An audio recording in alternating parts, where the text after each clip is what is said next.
good to see you all here today. I can't tell you how excited I am to be here and to have the opportunity to open this first panel up.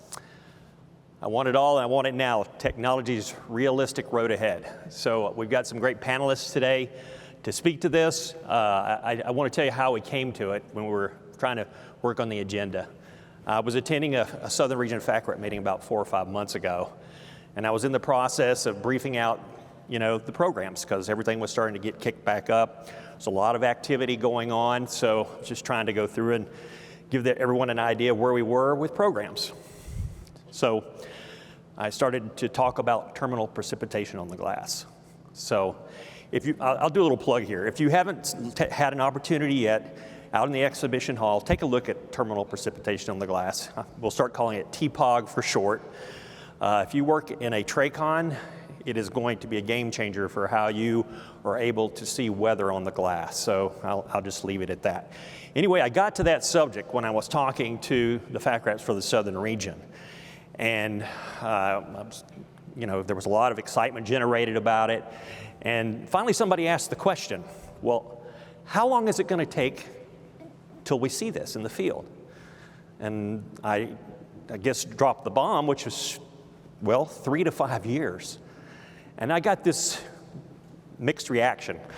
From the more experienced FAC reps, I got the, yep. And then from the new FAC reps, and there were quite a few in the room, we got their jaws were hitting the table and completely shocked at how long it takes to deploy a program. So anyway, we thought that would be a great opportunity to have this discussion today. We have some great panelists who are going to help us walk through that issue about this and some other things dealing with technologies we're going to try to put out to you today. I have a great co-moderator. Couldn't have asked for somebody better. He's from San Francisco Tower. He is the Article 114 representative for the Program Management Organization, Dan Hamilton.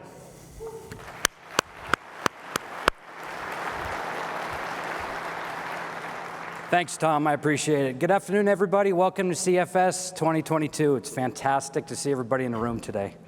So we're about to dive in and attack a lot of the questions that I've continuously received throughout my time as an Article 114 representative.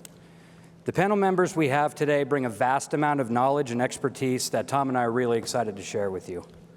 Our guests today include my agency counterpart, Mr. Mark DeNicuolo. He's the Vice President of the Program Management Organization.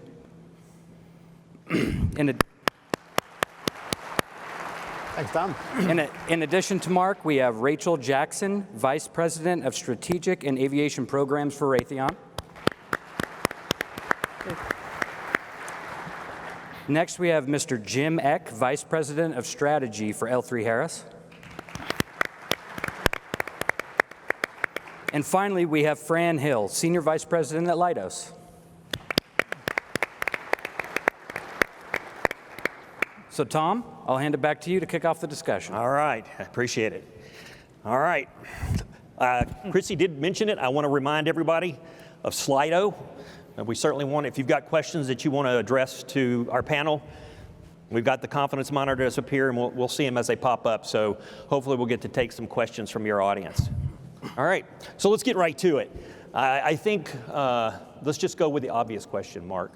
Why does it take so long to, and we're just going to run down the panel with this one. Yep. Why does it take so long to develop and deploy new technology? Yeah, Tom. So good afternoon, everyone. Yes, Mark DeNicuolo, Vice President for the PMO. Thanks for having me here. When Chrissy was asking folks to stand, if it was your first time, I was standing backstage. It's my first time as well. So really happy to be here. Yeah, Tom, we get that question a lot. Why does it take so long, right? So I just want to point out, though, that we have been really successful in deploying technology, even through COVID, right? We have the Space Data Integrator, right? And we're on the cusp of TFDM being deployed. Datacom is at 6 facilities, right? So we've been doing really well. But still, yeah, there's this question that's out there. Why does it take so long? And there's not really one answer to that. There's a lot of different reasons that drive that question.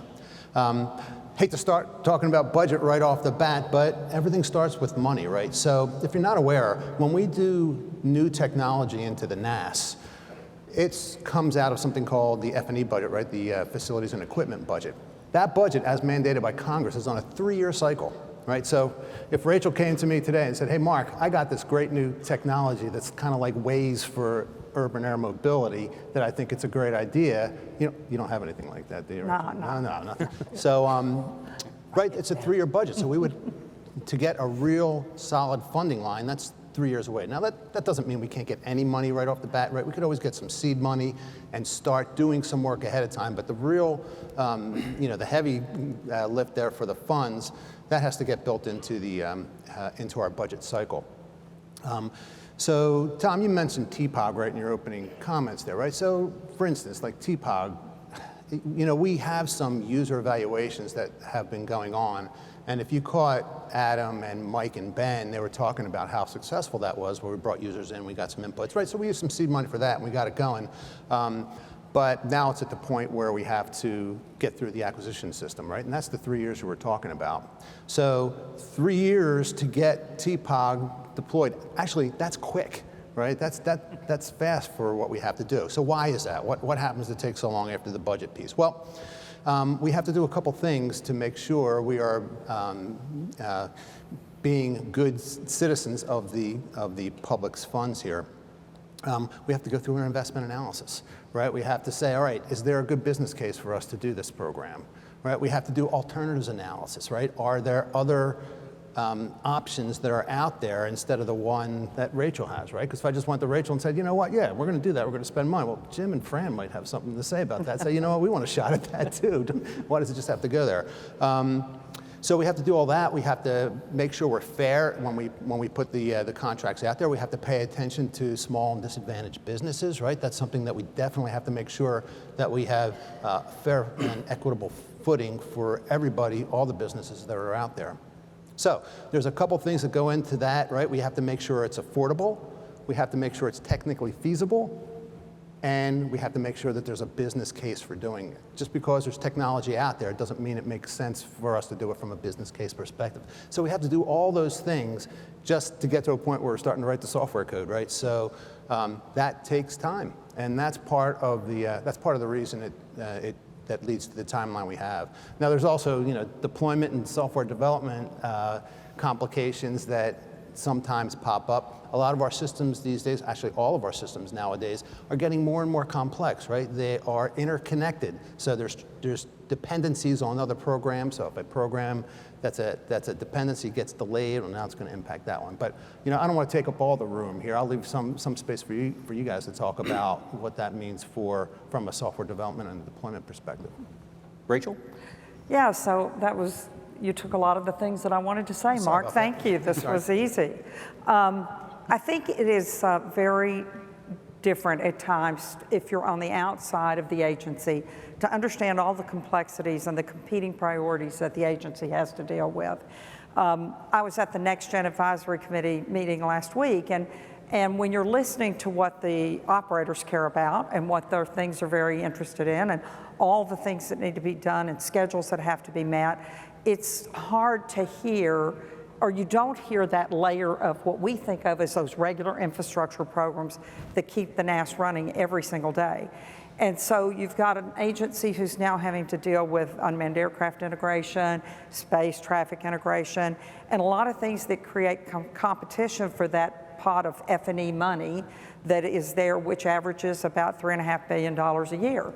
And so the money stays fairly static with small incremental increases, but the FAA has to make very serious trade-offs when they look at which programs they're going to fund, which capabilities they're going to fund, which enhancements they're going to fund, and that's very complicated, I think. The other thing I would add on the investment analysis piece, though, is there is a cost-benefit analysis that's part of that. Mm-hmm. And I do think at times we collectively maybe need to look at the cost-benefit analysis process more, because sometimes I think great is the enemy of good, and TPOG may be a very good example of that. So that was an opportunity to get a small group together, kind of in an agile perspective, and look at how they could just take what they had and get that out to the field. And I think that's really remarkable.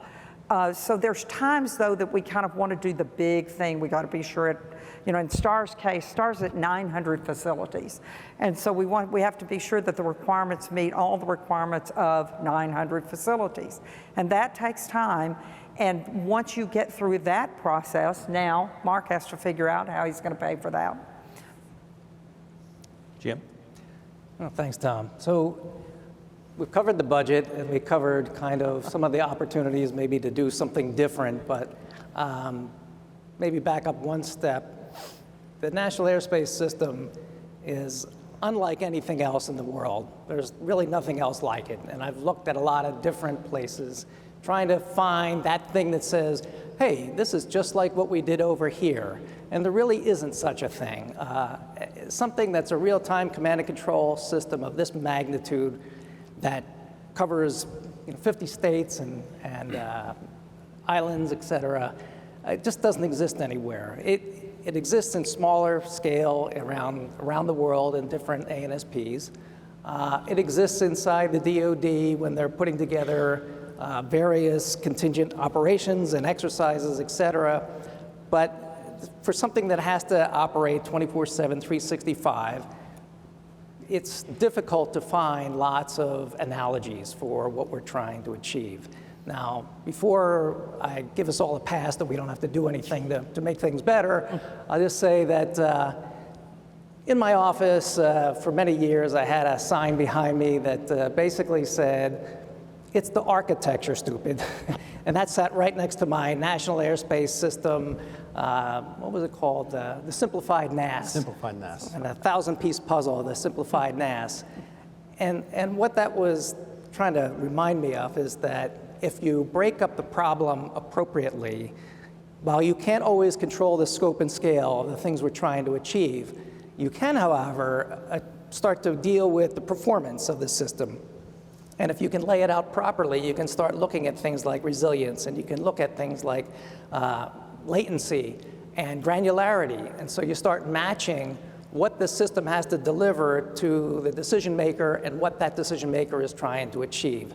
And so now you can start doing trade-offs between the various parts of the NAS, whether it's the communication system, whether it's the processing systems, whether it's the information management paradigms that we're trying to deal with. And so once we can get to a point where we actually understand and we have a flexible architecture, I think we can start tackling the problem of getting these things that don't take the same degree of safety regimen and security applications and get them out sooner, as long as they're deployed in an architecture that can still control the entirety of the NAS as it moves forward. So I think we're going to talk a little bit more about this as we go through the panel, but the fact is, yes, there are these sort of tectonic plates at the front end of programs and justify the budgets and then move the program down the pike. But if it's built in an architecture that allows some flexibility in how to respond to requirements, I think we have an opportunity to change a little bit about how we deploy things and how quickly they can come about. Thanks, Jim. Fran? Yeah, I think, gosh, you guys have covered most of it, but let me tell you a few stories. Mark mentioned TFDM, and that is a capability that basically partly because of COVID, we have not gotten it out as fast, but or as quickly as we would have wanted to. But generally, if I look at TFDM as an example, what we are doing there with Build One is we worked closely with the FAA, and there were some FAA organizations that we worked closely with that had separate test programs and things, so we were running some programs, and the FAA was. And so as we got it all done and TFDM Build One and ready to deploy, and for those of you who haven't visited our booth yet, TFDM Build One is primarily electronic flight strip capabilities, and when you go by there, you'll see that the Build Two is more of a working with the airlines and traffic flow on the surface kind of capability. So as we all walked together, the FAA and us, in getting Build One done, it was kind of clear that we could do some things more collaboratively, and as I look at all of that and really streamline, how do we get to not put things in the way of getting the new capabilities deployed to the field. There's a lot of things that are needful to be done in terms of transitioning knowledge into FAA organizations, for instance, and running independent test programs in addition to working with the contractor to make sure that we're covering everything. So, we found out that, golly, we can streamline. So now as we're doing build 2 and finishing build 2, what we're finding is that we really can do some things a little more streamlined, a little more efficiently. And that was a joint collaborative Leidos FAA endeavor. And so I think we are looking at ways, I think jointly, the FAA and us, to how do we get things out more quickly? How do we optimize on getting that capability out and then looking at the things that can be moved kind of on the other side of that timeline? And so I do want to say, not that any contractor or anyone could say that I've got the answer and we're going to go, a whole lot faster, but I think you are going to see some improvements over time in terms of getting that capability out to you all. And let me just give a shout out, because it's you all who make it happen. When we work against a set of requirements, that's a fairly attenuated view of what this new capability is. And the way that we get these things done is with you all and the end user evaluation events that we hold with you all. So let me just say thank you, because like I say, as my example with TFDM Build 1 as well as Build 2, it's been you all that have been giving us fantastic feedback and been letting us get this thing done. So Can we go thanks. back?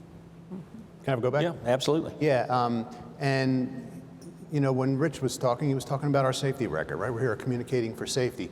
We have an incredible safety record. That means we have to have incredibly reliable systems, right? So, and from my perspective as the the leader of the organization that's responsible for developing those systems, I want to send quality products out to the field, right? That takes time. Now, don't get me wrong. I'm not saying we can't do better. I think we can from a timeline perspective. Actually, I think we have to, right? Just because, budgets and things like that. I think we need to find ways of being more innovative and getting through the process quicker. But we have a very high standard, and we need to make sure we don't ever jeopardize that.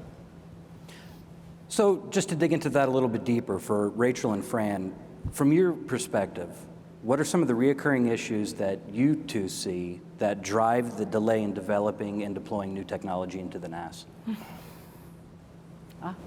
Oh, she's looking at me, so I guess she wants to. I mentioned some of them. I mentioned that I think we're always looking for ways to improve, and I think we're jointly working together to find ways to get things deployed to you all faster.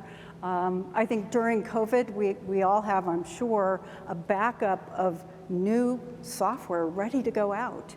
And because, we have been delayed with COVID, we are, as we can only get into facilities with new capabilities so fast. And I wish I could say, Mark, you should go do X, Y, Z, and then that solves all those problems. But don't really have that.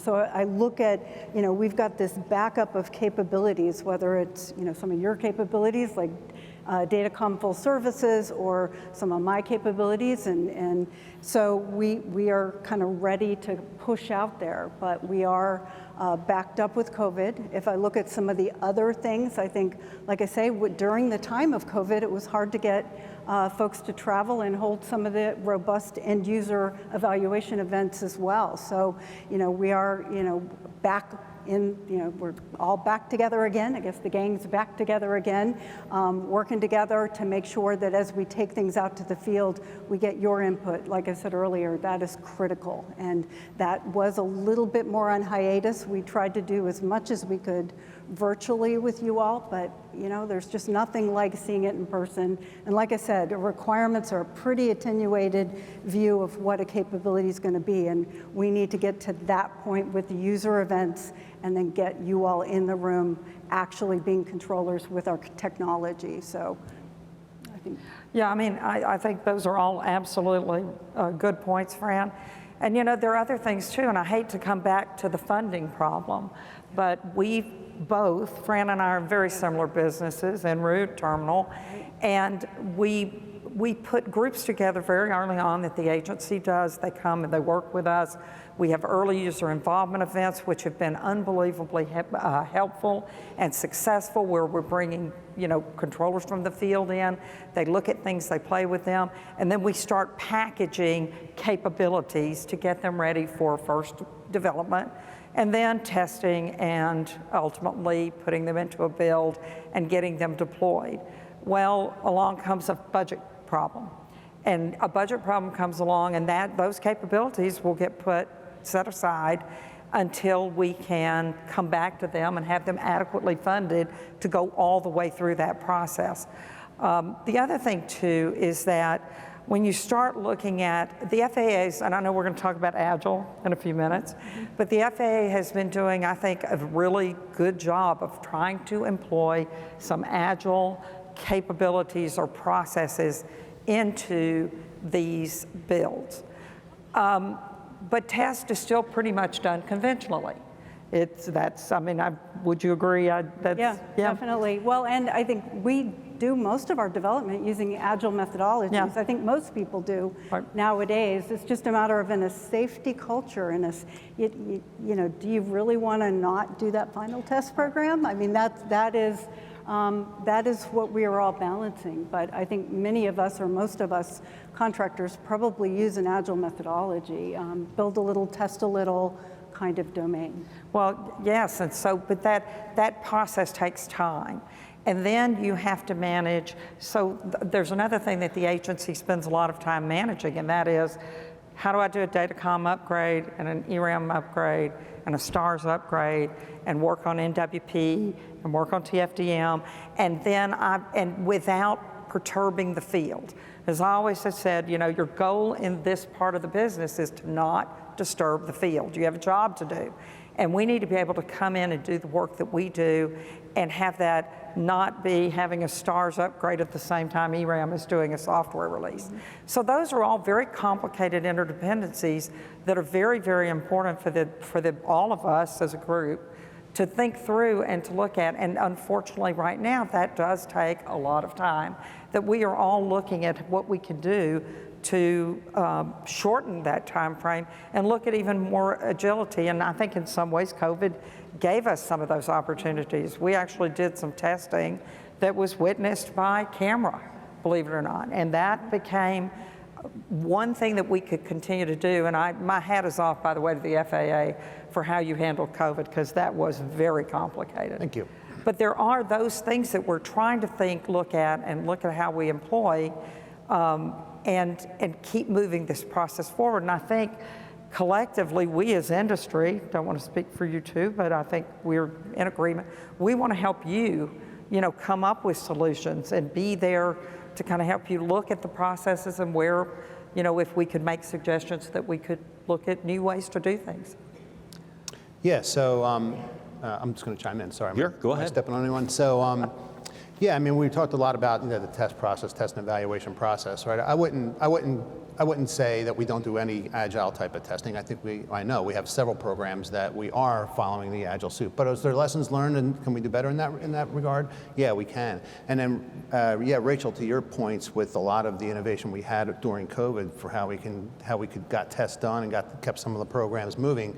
Yeah, there's a lot of great work that got done there, in collaboration with you guys and in collaboration with NACA and the users that. I think we should take and make them the way of the future. Like that's the standard now for how we do things. So I think the one point I want to take away from what you just discussed is the end user evaluation piece. There was a backlog of those. We had a lot of work to get done with that, and I'm sure you've seen those solicitations go out in the last 3 or 4 months. We're putting out 2 and 3 a week for these HITLs and evaluations that are being performed. So that just should give you an idea of the work that's being done for you to take a look at that equipment, take a look at that software, make a determination, is it operationally suitable for us in the control room environment? So I think that's a key piece that we always want to make sure that's done in person in front of the equipment, is that end user evaluation. So in the Agile itself is a specific implementation of a software paradigm. But the essence of it is that the users are directly involved in the development of the products themselves. And while we don't call it agile, we do have a solution, a model for that kind of solution to get things into the NAS and in the Datacom integration team. And all three of us have, a party of that, our part to that. And I think it's been pretty successful at making sure that users are actually paying attention to the real problems and getting advice from this is where we ought to be looking. And the users are feeding back, they're going, okay, that's good from a technology standpoint. From an operational perspective, I view it this way, and I need you to deal with these problems. And when I say user, it's not simply just the ground systems and the air traffic controllers, but we've got the airlines and the pilot community involved in those discussions as well. So those become pretty critical in infrastructure programs, and I mentioned earlier about the scope and scale of things, and we're always trying to figure out how do you tackle a problem so that you can, in fact, get it to at least a single facility implementation so that you're not interacting with dozens of other facilities at the same time when you're making changes. And having a DSIT capability where we can look at all of those things and have all of the voices at the table at the same time is really I think turning out to pay some real dividends, because we've got the networks people, we've got the automation folks, we've got security, gateways, all kinds of capabilities that we have to bring to bear, and then all the avionics systems playing together. And it's been, I think, a fairly successful effort across the board. You've got the PMO who's there to sort of manage the entire thing and make sure that we're not running off the rails from cost and schedule, and I think it's really paying dividends right now. All right, so let's kind of shift the focus a little bit now. Let's shift over to requirements. I mean, that's a key component of development for us. Obviously, when we're working at a position, we want to make sure we have everything we need built into a software or whatever equipment we're going to be using. So for Jim, I'll start with you, and then Fran, I'll let you go. What sort of systemic program requirement issues do you find common with programs that you've developed or deployed? Well, I hinted at it earlier that the way we've traditionally built things, it's just been the methodologies that we've used. There's a lack of ability to appropriately assign safety and security regimens to the problem space. And a lot of times you end up taking a broad brush safety statement that says, okay, this is safety critical, and everything underneath this particular umbrella is now safety critical. Well, that can add significant cost and significant schedule to almost anything you're doing. So we need to have the ability to break out the problem set a little more fine-grained so that we can understand that, okay, that particular function inside of that regimen is safety critical. These adjunct capabilities, not so much. And that gives the vendor the opportunity to start, okay, redesigning so that we're not spending inglorious amounts of money on things that are not actually safety critical. Same would be true for security, and there's some new paradigms coming down, and zero trust architectures that are going to allow us trying to work through the NAS in that direction. But that's kind of critical for me. Problem number one is making sure that we're applying safety and security risk analysis to the things that we really need to have those applied against. Let me stop for a second there, and I'll turn it over to one of my other compatriots. But that's kind of the beginning of the whole thing. But I would think that if we can tackle that kind of problem in the future, I think we're going to be looking at much more. I'm losing words at the moment, but the capability to do that will start paying dividends in how we architect solutions for the NAS. And so I don't. Hopefully resulting in a reduction in the timeline. Yes. Well, schedule and time go together. Yes. Schedule and time. All right, Fran? All right. Yeah, I think, we've talked a lot about this, but I really do believe that starting with the requirements, it's very critical, at least we have found, it's very critical to get quickly to, and I mentioned that we do agile development, so we build a little, test a little, but to get very quickly to a point where we're running end user evaluation events and we get that input. And so, that is what we have done, and ultimately, many times that will result in tweaks to the requirements to get to what we really need this capability to be. And we've found that that really is the best way forward to get to something that basically that you all can use and is efficient and is effective in what you do every day, and that's why it's critical. So that isn't really a big new thing, but I think that's the most important thing that we are trying to do. And of course, you get to a point where you're taking those requirements, and I would say that kind of in the early days, just again to go back to an old story, in the early days of ERAM, we were trying to get that operational, and in those days there were not very many requirements in the NAS. So the good news is today is, most of the National Airspace System is well documented in terms of what it's supposed to do and a bit of how it's supposed to do it in requirements. And so today we can take a baseline and we can add to it a TFDM or an ERAM offshore capability, and we have a baseline. Me as an engineer, I like baselines. And so as I look at kind of then what you would do is you have those requirements, that's critical. You want to leave that behind after you get this new capability operational. But then you also, like I said, want to get quickly to that end user evaluation event where we have eyes on it, controller eyes. We know that, my eyes are not controller eyes. We need those eyes on the capability and then giving us that feedback. And I guess going back to something that Mark brought up earlier about how long it takes on the front end of things to get done.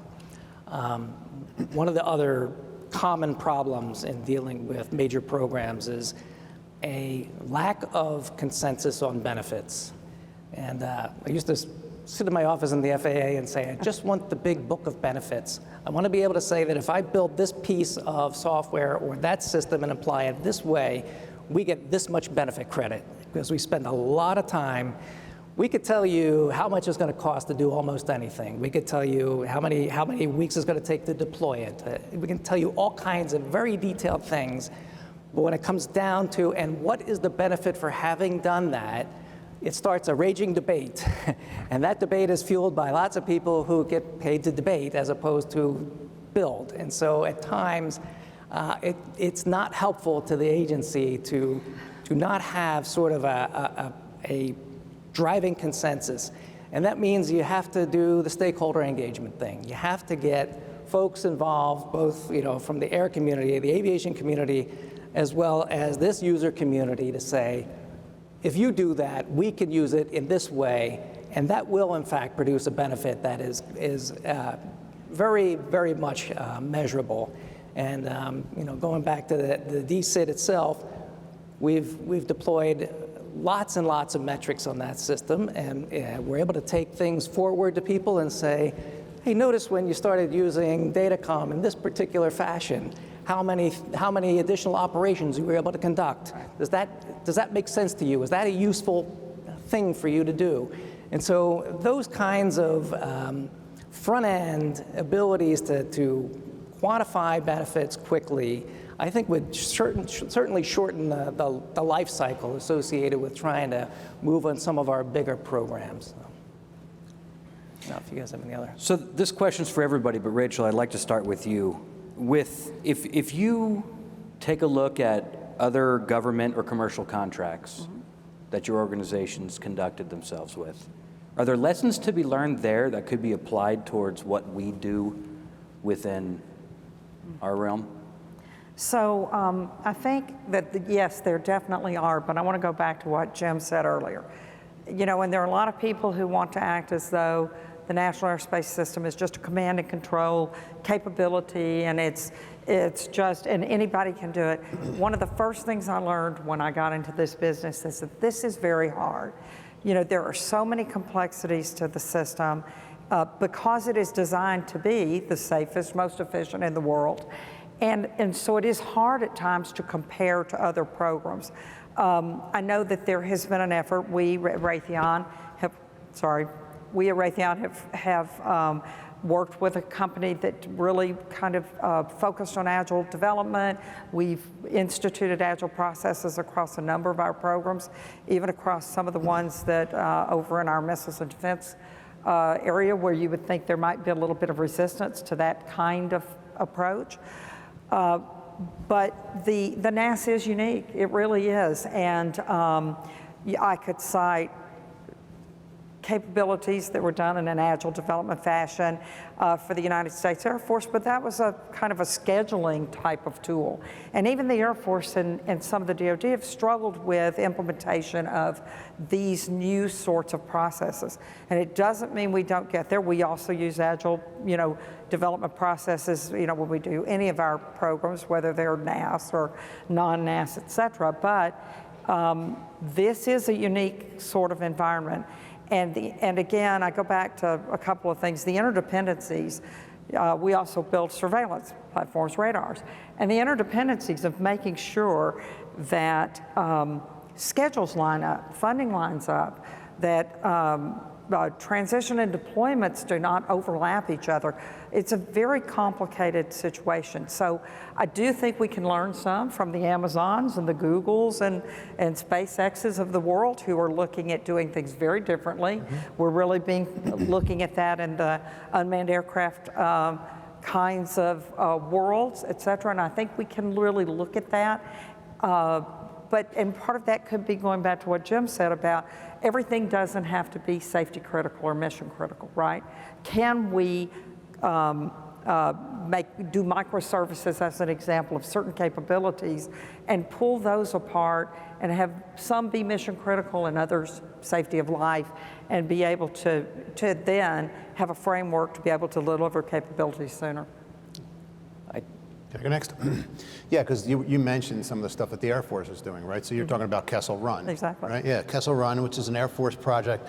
And they do something called rapid development and deployment. We've looked really closely at this technique to see if it's something that we can use in the FAA.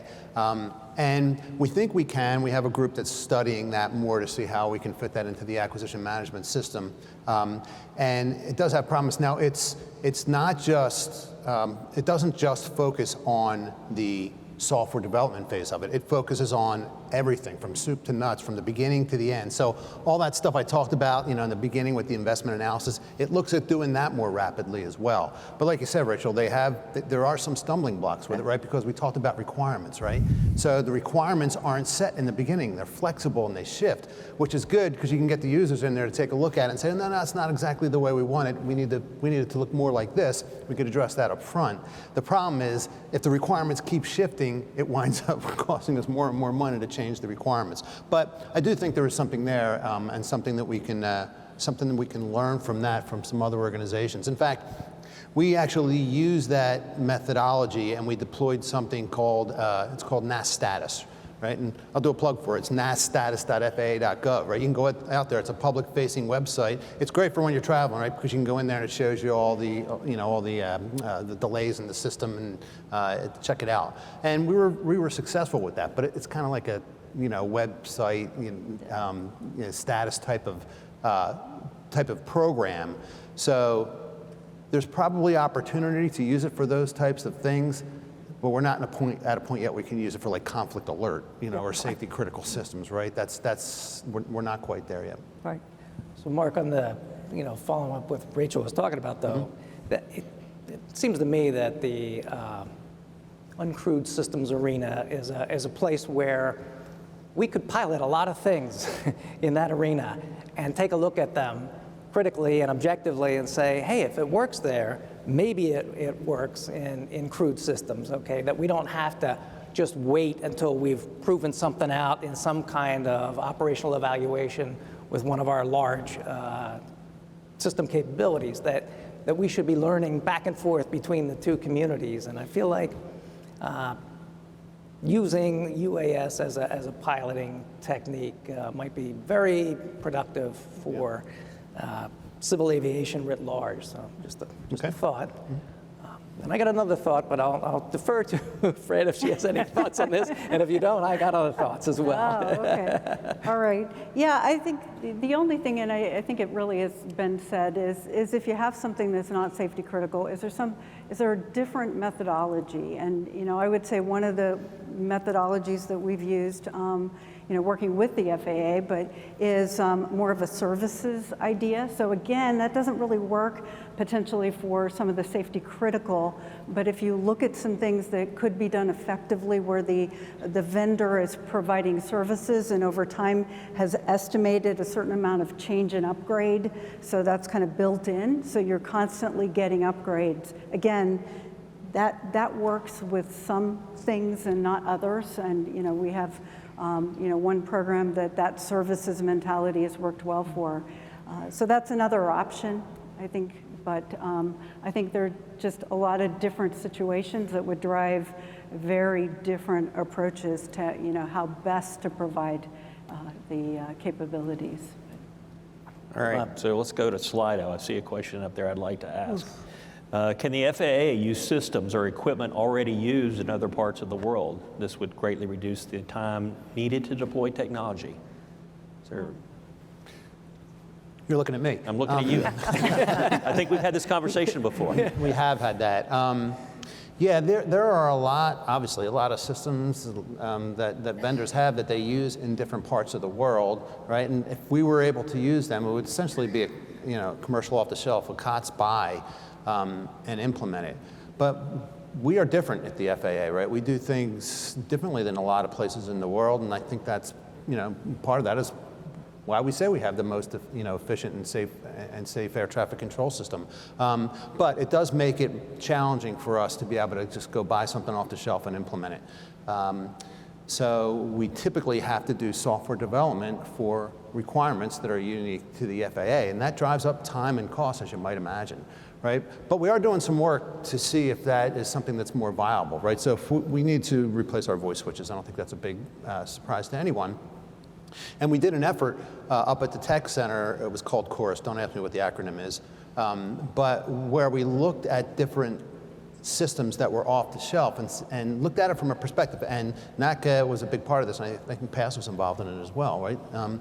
Where we had the users up there and looked at it and say, all right, this is what the COTS system looks like. Can we use some of this the way it is? It might be a little bit different than the way we currently operate, but is it something that's usable for us so that we can not have to do so much development? Now, some things were yes, maybe. Some things were no, and reasonably so. Like and help me out here because I'll get in trouble, but one of the things I understand that we do differently than the rest of the world when it comes to our voice switches is for overrides, yes. Right? I think the rest of the world either doesn't use it or it comes out the speaker, where we like at least the option of putting it in our ear, right? So that's something that's different. That would mean we're going to have to do some software development no matter what we do if it's one of those COTS systems. So are there systems out there, COTS systems, that's used around the rest of the world? Yeah. Can we implement them? Frankly, we haven't had a lot of luck doing that. A lot of benefits in doing that. That's not to say we can't make that happen. Jim, you were talking about the safety critical stuff, right? Are we letting perfection get in the way of what we need to get the job done? And I think that's something we can look at collectively and say, can we make improvements there? I think it also has something to do with and everyone's spoken about as far as the complexity of the system itself. Also drives the ability to use something that's commercial off the shelf as well. Yeah, you're right there, Tom, for sure. I mean, we are definitely That goes back to that scope and scale thing I was talking about earlier, is that it doesn't always translate, but where there are opportunities, I think, because aviation is, in fact, a global business, right? So airlines don't like to hear that there's a piece of equipment that you only use in the United States or one that's only used in Australia or Japan. They want to hear that they can buy a box and fly all around the world and interoperate with everybody the same way. And so that does drive a lot of what goes on.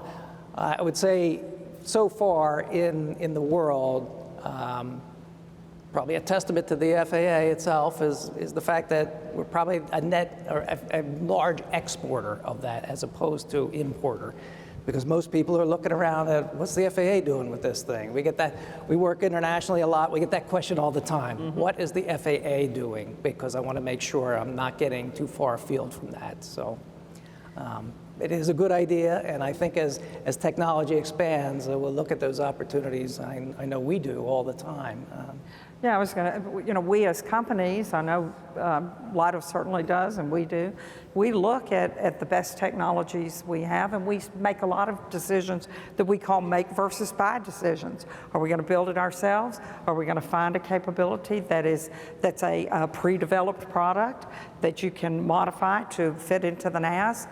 So we do look at those capabilities, and it does give us a chance to look at some smaller companies or even larger ones who may have a different level of agility than we have. They're able to create a product. It's much more mature than it would be in a large system integrator environment as we exist in, and so we like to look at those things. But back to what Mark said, there's a limit to what you really can do. And I do think that part of that is, when I first got in this business, when they were doing STARS requirements, which I hate to say I can even remember that, but I do. STARS requirements, you're telling people, we're going to build this system, and you need to tell us everything you want to have today, right now, and you're not going to have it for, it's going to be in place until 2035 at the time, and you can't change it once we start.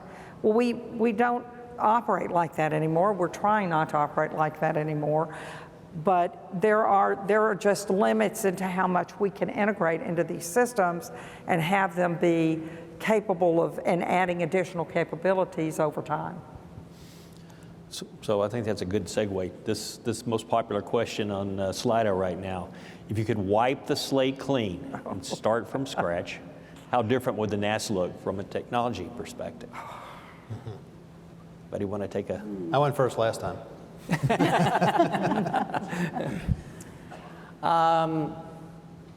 Yeah, that's a good question. Would the facilities be the same? I'm not even sure, but some of the underlying technologies, it always comes back to the safety equation. How do you want to employ these new technologies?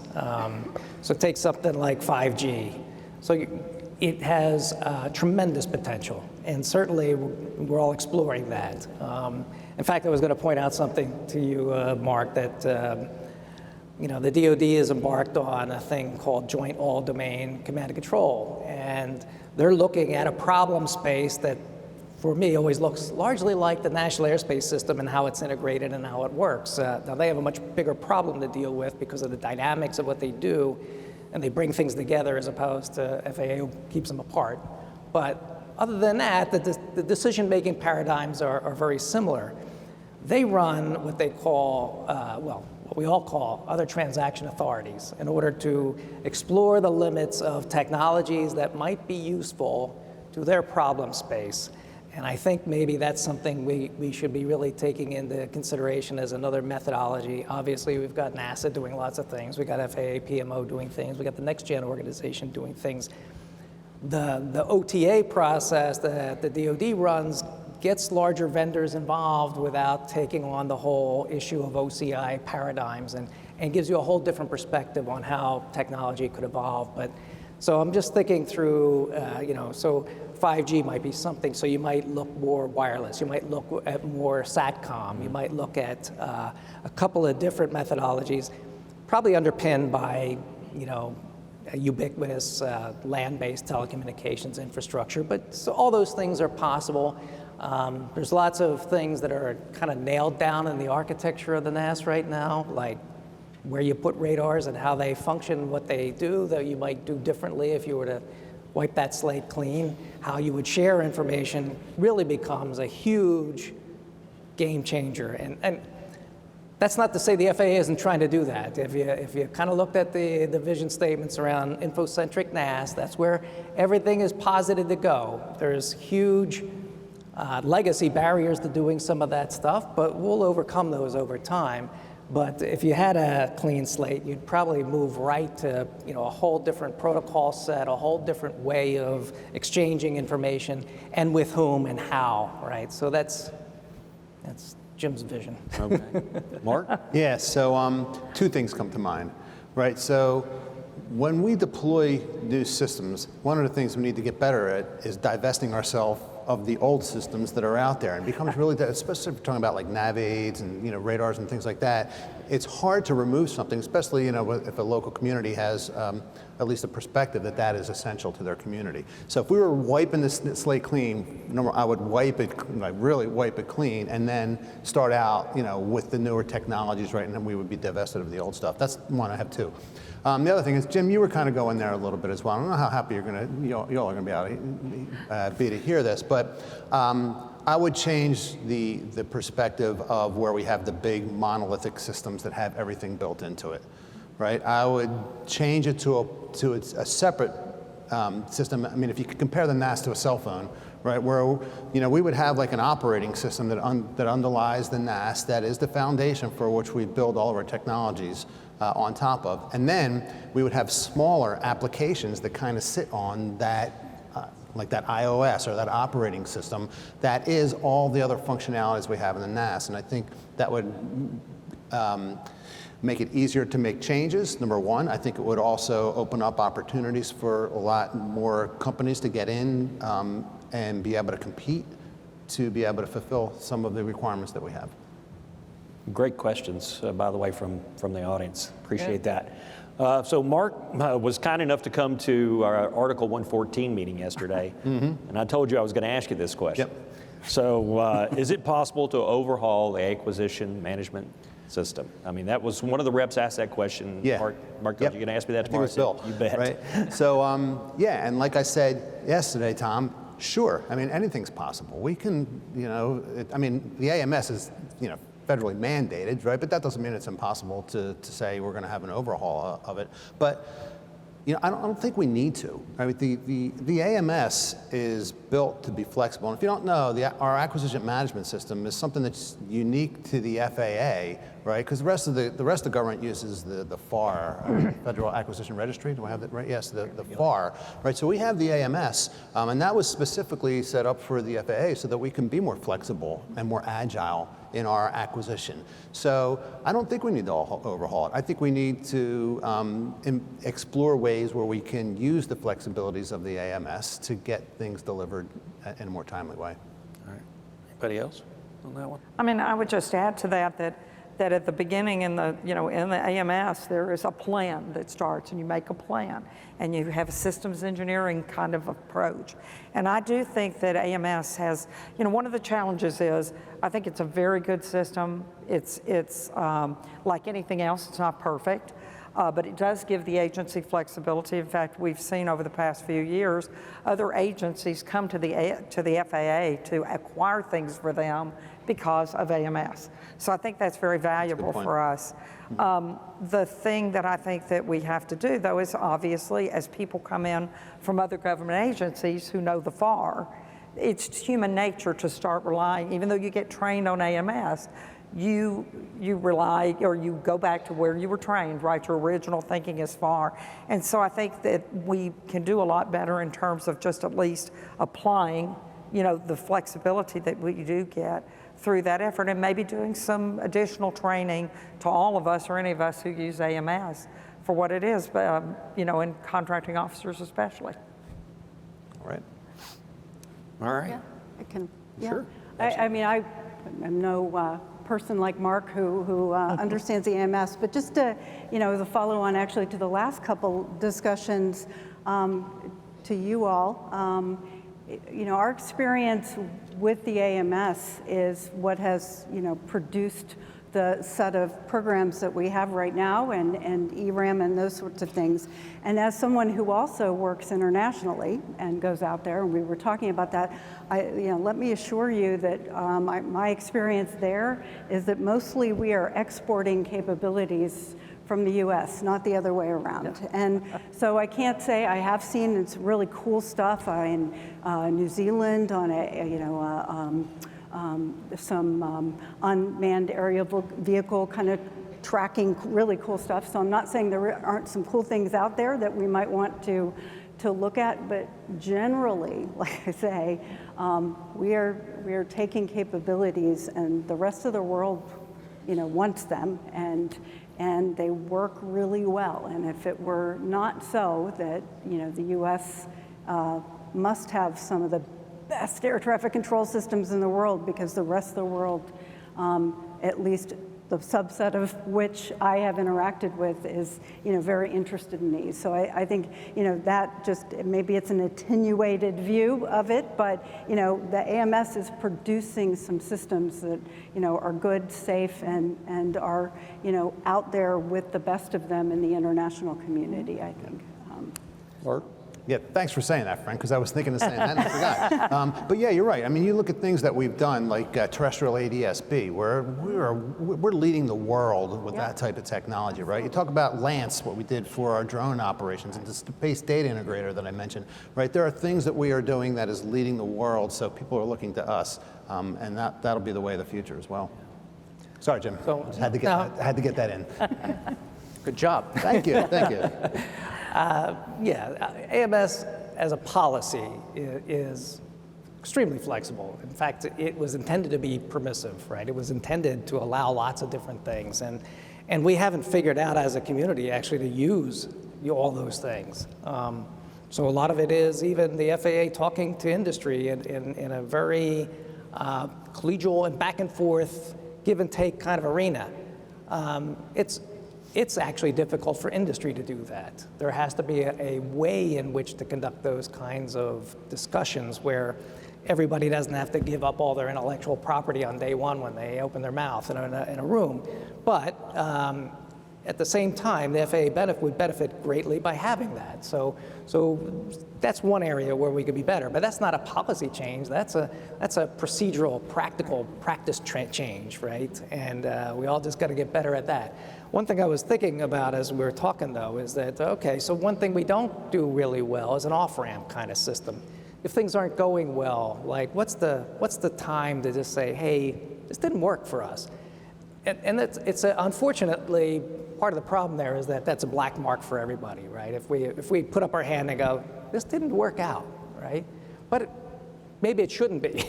Maybe it should be. We tried something, and either the technologies weren't right, or the practice wasn't right, or the users came back and finally said, hey, wait a second, this isn't working the way we thought it was going to.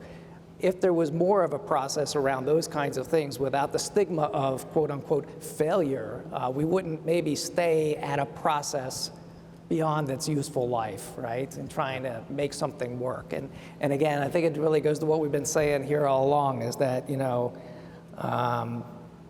I harken back to my childhood days growing up outside of Philadelphia with Cy Sims, who was a big clothier at the time. He marketed his entire discount clothing line as, an informed consumer is our best friend. And what he was really trying to say is, hey, take a look at my stuff. It's a lot cheaper, but it's made with the same quality. And I think what we're trying to say here is getting informed users involved in the process and understanding some of the architectural trade space that could be done holistically, right? What's the right thing to put in automation? What's the right thing to absorb into the comm system? What's the right thing to put into an information paradigm that moves information to a decision maker when they need to do it? Don't solve the processing problem with a really expensive communication system, right? And drives it, with instantaneous information if it's really just trying to do a store and forward function. So, but we have everything split up into separate domains and separate programs where if there's something going on at ERAM that Fran's struggling with, and it would be better to be done in a comm system solution or vice versa, we don't really have a method for dealing with that problem. Once we shoot off the gun and start down the program path, we sort of get blinders on as to what the solution space is. And so just thinking out loud here about maybe two things associated with what we do is how do we change paths when we see we're not getting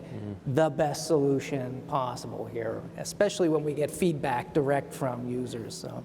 Good point. So Jim, you know I'm from Philly too, from the Philly area too. I remember those commercials for Sims, right?